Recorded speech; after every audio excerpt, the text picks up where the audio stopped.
BRICS வைத்த வெடி மளமளவென சரிந்த அமெரிக்க டாலரின் மதிப்பு. ட்ரம்புக்கு இது தேவைதான். வரி விஷயத்தில் இந்தியா உட்பட உலக நாடுகளுக்கு அமெரிக்கா தலைவலியை ஏற்படுத்தி வருகிறது. இந்த நிலையில் பிரிக்ஸ் நாடுகளின் நடவடிக்கையால் அமெரிக்க டாலரின் மதிப்பு குறைய தொடங்கியுள்ளது. இது ட்ரம்புக்கு மேலும் நெருக்கடியை ஏற்படுத்துகிறது. அமெரிக்காவின் முதுகெலும்பாக டாலரே இருக்கிறது. இந்த டாலரை உலகம் முழுவதும் பொதுவான நாணயமாக மாற்ற அமெரிக்கா தொடர்ந்து முயற்சித்து வருகிறது. இதைத்தான் பிரிக்ஸ் நாடுகளை எதிர்த்து களமாடியுள்ளன. ஒவ்வொரு நாடும் குறிப்பிட்ட அளவுக்கு வெளிநாட்டு கரன்சியை கையிருப்பு வைத்திருக்கும். உதாரணமாக இந்தியா அதிக அளவில் அமெரிக்காவின் கரன்சியான டாலரை கையிருப்பு வைத்திருக்கிறது. டாலரை வைத்துத்தான் அரபு நாடுகளின் வர்த்தகம் செய்ய முடியும். ஐரோப்பிய நாடுகளுடன் வர்த்தகம் செய்ய டாலர் தேவை. எனவே டாலரை வைத்திருக்கிறோம். இதை அந்நிய செலாவளி கையிருப்பு என்று சொல்லுவார்கள். சமீப காலமாக இந்த டாலர் கையிருப்பு பிரிக்ஸ் நாடுகள் குறைக்க தொடங்கியுள்ளது.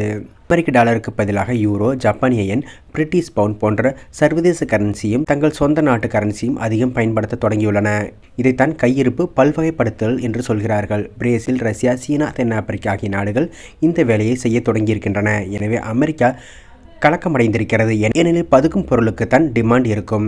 பிரிக்ஸ் நாடுகள் தங்கள் வசம் உள்ள டாலர்களை தாராளமாக வெளியில் எடுத்து செலவு செய்ய தொடங்கியதால் டாலர் எளிதாக கிடைக்கும் ஒரு கரன்சியாக மாறியிருக்கிறது.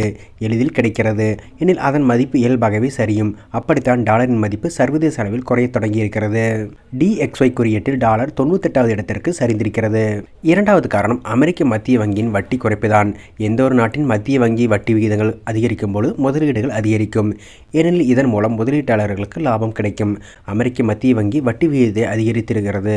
எனில் பிற நாட்டை சேர்ந்தவர்கள் தங்கள் கரன்சியை டாலராக மாற்றி பத்திரங்களும் முதலீடு செய்வார்கள்.